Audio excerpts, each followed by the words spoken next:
നമസ്കാരം.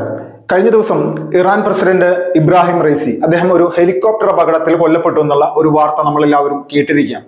ഇന്നിപ്പോ ലോകം മുഴുവൻ, ലോകത്തെ പ്രധാനപ്പെട്ട എല്ലാ മാധ്യമങ്ങളും തന്നെ ഈ ഒരു വിഷയവുമായി ബന്ധപ്പെട്ടുകൊണ്ട് ഒരു ചർച്ച ആരംഭിച്ചിരിക്കുകയാണ്. ആരാണ് ഈ ഇറാൻ പ്രസിഡന്റിനെ വധിച്ചിരിക്കുന്നത്, അല്ലെങ്കിൽ ഇദ്ദേഹം ഒരു സ്വാഭാവികമായിട്ടുള്ള ഹെലികോപ്റ്റർ അപകടത്തിൽ കൊല്ലപ്പെട്ടതാണോ എന്നുള്ള രീതിയിലേക്ക് ഇങ്ങനെ ഒരു ചർച്ച വരാൻ ഒരു പ്രധാനപ്പെട്ട കാരണമുണ്ട്.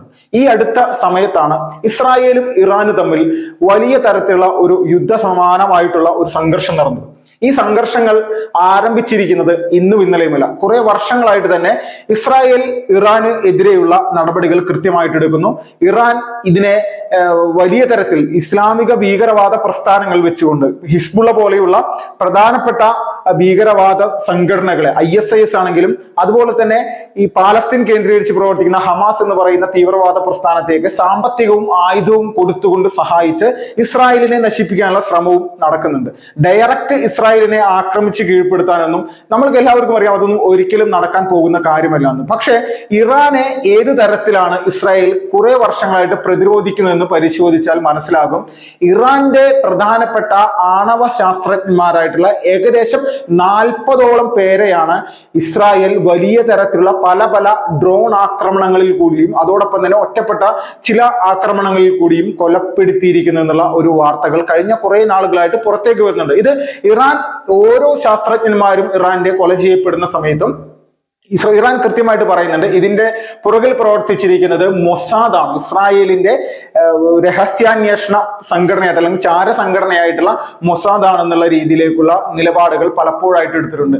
ഇത് കൂടാതെ തന്നെ ഇറാന്റെ പ്രധാനപ്പെട്ട സൈനിക മേധാവി, നിരന്തരമായിട്ട് സൈനിക മേധാവികളെ, അത് ഒന്നല്ല 18 പേരെയാണ് കൊലപ്പെടുത്തിയിരിക്കുന്നത്. ഇതിൽ ഏറ്റവും പ്രധാനമായിട്ടുള്ള ഒരു വ്യക്തിയാണ് ഖാസിം സുലൈമാനി എന്ന് പറയുന്ന ആൾ. ഈ ഖാസിം സുലൈമാനിയെ കൊലപ്പെടുത്തിയതടക്കമുള്ള വിഷയങ്ങൾ നിരന്തരമായിട്ട് അദ്ദേഹം സുരക്ഷാ സംവിധാന അല്ലെങ്കിൽ സുരക്ഷാ സേനയുമായിട്ട് മുന്നോട്ട് പോകുന്ന സമയത്താണ് ഡ്രോൺ ആക്രമണത്തിലൂടെ ഇദ്ദേഹത്തെ കൊലപ്പെടുത്തിയിരിക്കുന്നത്. ഇതുപോലെയുള്ള ആക്രമണങ്ങൾ കൃത്യമായിട്ട് നടപ്പിലാക്കാൻ സാധിക്കുന്ന ലോകത്തിലുള്ള ഒരേ ഒരു രാജ്യം അത് ഇസ്രായേൽ തന്നെയാണ് എന്നുള്ളത് യാതൊരുവിധ സംശയവുമില്ല പറയാം. അത്രക്ക് പെർഫെക്റ്റ് ആയിട്ടുള്ള ഒരു സംവിധാനമാണ് ആ രാജ്യത്ത് ഇന്ന് പ്രവർത്തിക്കുന്നത്. അവരുടെ ഭരണകൂടമാണെങ്കിലും സൈനികരാണെങ്കിലും അതോടൊപ്പം തന്നെ അവിടുത്തെ അവർ ഉപയോഗിക്കുന്ന ആയുധങ്ങൾ, അത്യാധുനികമായിട്ടുള്ള ആയുധങ്ങൾ, ഇന്ത്യ പോലും പലപ്പോഴായിട്ട് ഇന്ത്യക്ക് വേണ്ട ആയുധ ശേഖരങ്ങൾ അവിടെ നിന്ന് വാങ്ങിക്കുന്ന കാഴ്ച കണ്ടിട്ടുണ്ട്. ഇന്ത്യ പാകിസ്ഥാൻ യുദ്ധത്തിലൊക്കെ, കാർഗിൽ യുദ്ധത്തിലെ ഇന്ത്യയുടെ വിജയത്തിലേക്ക് നയിച്ചത് പോലും ഈ ഇസ്രായേലിന്റെ അത്യാധുനികമായിട്ടുള്ള ആയുധങ്ങൾ ഉപയോഗിക്കുകയും അത് കൃത്യമായിട്ട് കൃത്യസമയത്ത് ഇന്ത്യക്ക് അവർ കൈമാറിയ സാഹചര്യങ്ങളൊക്കെയാണ്. അപ്പൊ ലോകത്തെ മുഴുവൻ വിറപ്പിക്കാൻ ശേഷിയുള്ള ഒരു രാജ്യമായിട്ട് ഉള്ള ഇസ്രായേലിനെ സംബന്ധിച്ച് ഇറാൻ പ്രസിഡന്റിനെ കൊലപ്പെടുത്തുക എന്നുള്ളത് ഒരു നിസ്സാരമായിട്ടുള്ള കാര്യമാണെന്നുള്ളത് നമ്മൾക്ക് എല്ലാവർക്കും ഇസ്രായേലിന്റെ ചരിത്രപരമായിട്ടുള്ള അവരുടെ ഒരുപാട് മുന്നേറ്റങ്ങൾ എടുത്ത് പരിശോധിച്ചു കഴിഞ്ഞാൽ ബോധ്യപ്പെടും. ഇതൊന്നും കേരളത്തിലെ ഈ സുഡാപ്പി ഭീകരന്മാർക്കൊന്നും ഇതൊന്നും പെട്ടെന്ന് വിശ്വാസമാവില്ല.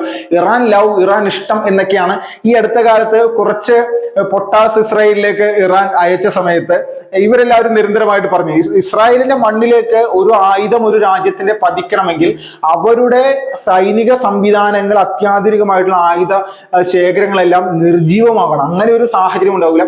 ആ ഒരു സാഹചര്യം ഉണ്ടാക്കിയെടുക്കാൻ അല്പമെങ്കിലും സാധിച്ചത് അത് ഭീകരവാദ പ്രസ്ഥാനമായിട്ടുള്ള നമ്മുടെ ഈ പാലസ്തീൻ കേന്ദ്രീകരിച്ച് പ്രവർത്തിക്കുന്ന സംഘടനകൾക്ക് മാത്രമാണ്. അല്ലാതെ മറ്റാർക്കും അത് ഇന്നേ വരെയും സാധിച്ചിട്ടില്ല. ആ സംഘടനയെ പ്രതിദാനം ചെയ്യുന്ന ജനങ്ങളെ അടക്കം പാലസ്തീനിൽ കയറി, ഗാസയിൽ കയറി ഹമാസിനെ പിന്തുണക്കുന്ന ആളുകളെ അടക്കം എല്ലാവരെയും ഇല്ലായ്മ ചെയ്യുന്ന തരത്തിലേക്കുള്ള നിലപാടുകളുമായിട്ട് ഇസ്രായേൽ ഇപ്പോഴും പോയിക്കൊണ്ടിരിക്കുകയാണ്. അപ്പൊ നമ്മളെല്ലാവരും ചിന്തിക്കണം, ഈ മൊസാദിന്റെ ആക്രമണത്തിൽ ഇവിടെ ഇറാൻ പ്രസിഡന്റ് കൊല ചെയ്യപ്പെടുന്ന സമയത്ത് ലോകം മുഴുവൻ ഒരു പ്രതീതി മറ്റൊരു സംവിധാനത്തിൽ ഇത് ഇസ്രായേൽ തന്നെയാണ് ഈ ഒരു കൊല നടത്തിയതെന്നുള്ള രീതിയിൽ നമ്മൾക്ക് ഇപ്പോഴും ഉറച്ചു വിശ്വസിക്കാൻ സാധിക്കില്ല. പക്ഷേ ഇസ്രായേലിന്റെ ഒരു പ്രവർത്തന പദ്ധതി വെച്ചുകൊണ്ട് അവർ എപ്പോഴും തങ്ങളുടെ ശത്രു ആരാണെന്നുള്ളത് കൃത്യമായിട്ട് നിരീക്ഷിച്ചുകൊണ്ട് അവരെ അടിവേരറുത്ത് കളയുന്ന തരത്തിലേക്കുള്ള നിലപാടുകൾ എടുക്കുന്ന ഒരു രാജ്യമായതിന്റെ പേരിലാണ് വീണ്ടും വീണ്ടും മൊസാദ് ഉയർന്നു വന്നുകൊണ്ടിരിക്കുന്നത്. മൊസാദിനെ സംബന്ധിച്ച് ഇത് ആദ്യമായിട്ടല്ല ഇങ്ങനെ ഒരു സംഭവം. ആദ്യം പറഞ്ഞതുപോലെ 40ഓളം ആണവ ശാസ്ത്രജ്ഞന്മാരെ ഇറാന്റെ കൊലപ്പെടുത്തുകയും 18ഓളം സൈനിക മുതിർന്ന ഉദ്യോഗസ്ഥന്മാരെ കൊലപ്പെടുത്തുകയും ഇങ്ങനെ ഒരുപാട് കാര്യങ്ങൾ ചെയ്തിട്ടുണ്ട്. ഇത് ഇറാനെതിരെ മാത്രമല്ല പല രാജ്യങ്ങൾക്കെതിരെ ഇവർ ചെയ്തിട്ടുണ്ട്. ഒരു സമയത്ത്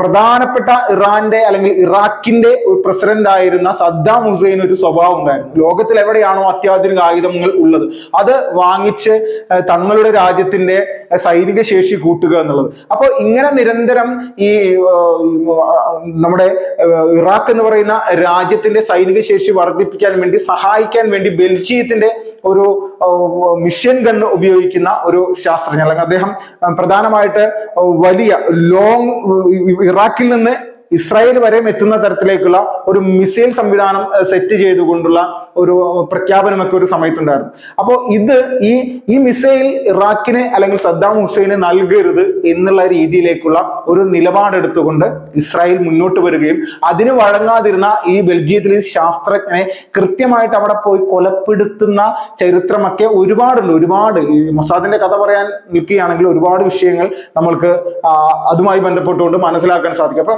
ഇതുപോലെയുള്ള ഒരുപാട് ആക്രമണ പദ്ധതികൾ നമ്മുടെ ലോകത്തിന്റെ മുന്നിൽ കാഴ്ചവെച്ച ഒരു രാജ്യത്തെ സംബന്ധിച്ച് ഇതുപോലെ ഇറാന്റെ പ്രസിഡന്റ് ആയിട്ടുള്ള ഇബ്രാഹിം റൈസി ഇപ്പോൾ കൊലപ്പെട്ട അല്ലെങ്കിൽ മരണപ്പെട്ട വിഷയവുമായി ബന്ധപ്പെട്ടുകൊണ്ട് നമ്മൾക്ക് യഥാർത്ഥത്തിൽ ഇസ്രായേലിന്റെ മൊസാദിനെ തന്നെ കൃത്യമായിട്ട് സംശയത്തിന്റെ നിഴലിൽ നിർത്താമെന്നുള്ളതിൽ ഒരു തർക്കവുമില്ല.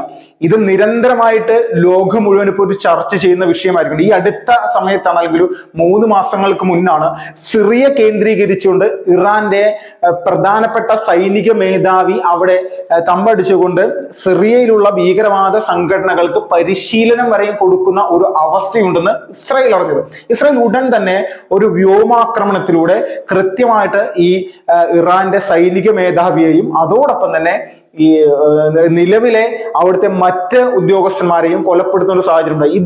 ഇതിനെതിരെയാണ് ഇറാൻ ഈ അടുത്ത സമയത്ത് ഇസ്രായേലിലേക്ക് ഒരു തിരിച്ചടി എന്നുള്ള നിലയിലേക്ക് കുറെ ഡ്രോണുകളും കുറെ മിസൈലുകളും അയച്ചത്. ഇത് ഇസ്രായേലിന്റെ പ്രധാനപ്പെട്ട അത്യാധുനിക നമ്മളെ പല വിഷയങ്ങൾ വെച്ചുകൊണ്ട് കൃത്യമായിട്ട് ഇതിനെ പ്രതിരോധിച്ച് ഇല്ലായ്മ ചെയ്യാനായിട്ട് ഇസ്രായേൽ എന്ന് പറയുന്ന രാജ്യത്തിന് സാധിച്ചത്. അപ്പോൾ ഇതാണ് ഈ സ്വഭാവമുള്ള ഒരു രാജ്യമാണ് ഇസ്രായേൽ എന്നുള്ളതിന്റെ പേരിൽ നമ്മൾക്ക് എല്ലാവർക്കും കൃത്യമായിട്ട് സംശയിക്കാൻ സാധിക്കുന്ന ഒരേ ഒരു രാജ്യം, ഒരേ ഒരു സംവിധാനം അത് ഇസ്രായേലും ഇസ്രായേലിന്റെ പ്രധാനപ്പെട്ട ചാരസംഘടനയുമായിട്ടുള്ള മൊസാദ് ആണെന്നതിൽ ചർച്ചയില്ല. ഇപ്പോ മീഡിയ വൺ അടക്കമുള്ള ചാനലുകളിൽ ഇത് വലിയ ചർച്ചയായിട്ട് മുന്നോട്ട് വരാൻ പോവുകയാണ്. ഇത്രയും പ്രധാനപ്പെട്ട ഒരു രാജ്യത്തിന്റെ പ്രസിഡന്റ് കൊല ചെയ്യപ്പെടുന്ന സമയത്ത് അല്ലെങ്കിൽ കൊല്ലപ്പെടുന്ന സമയത്ത് ഇതിന്റെ പുറകിൽ കേവലം ഒരു ഹെലികോപ്റ്റർ അപകടമാണ് എന്നുള്ളതിനെ സംബന്ധിച്ച് നമ്മൾക്ക് ആർക്കും അത് വിശ്വസിക്കാൻ സാധിക്കില്ല. ഇത് കൃത്യമായിട്ട് ഇത് വലിയ തരത്തിലുള്ള ഒരു പ്ലാനിങ്ങോട് കൂടിയിട്ട് ഇസ്രായേലിന്റെ മുന്നോട്ട് പോക്കിനുള്ള തടസ്സം നീക്കിയതാണ് എന്നുള്ളതിൽ തർക്കമില്ലാത്ത രീതിയിലേക്കുള്ള ഒരു വിഷയം തന്നെയാണ് വരുന്നത്. അമേരിക്ക അടക്കമുള്ള രാജ്യങ്ങൾ വർഷങ്ങളായിട്ട് ഇപ്പോൾ ഇറാനെതിരെ നിലകൊള്ളുന്ന ഒരു സംവിധാനമുണ്ട്, യൂറോപ്യൻ രാജ്യങ്ങളടക്കം. കാരണം ഇറാൻ എന്ന് പറയുന്ന രാഷ്ട്രത്തെ സംബന്ധിച്ച് ഇസ്ലാമിക തീവ്രവാദത്തെ വലിയ രീതിയിൽ പ്രോത്സാഹിപ്പിക്കുന്ന ഒരു രാഷ്ട്രമായതിന്റെ പേരിലാണ് ലോകത്തെ മുഴുവൻ രാജ്യങ്ങളും ഈ സംവിധാനങ്ങൾക്കെതിരെ നിലകൊണ്ടുകൊണ്ട് മുന്നോട്ട് പോകുന്നത് എന്നുള്ളതിൽ യാതൊരു തർക്കമില്ല.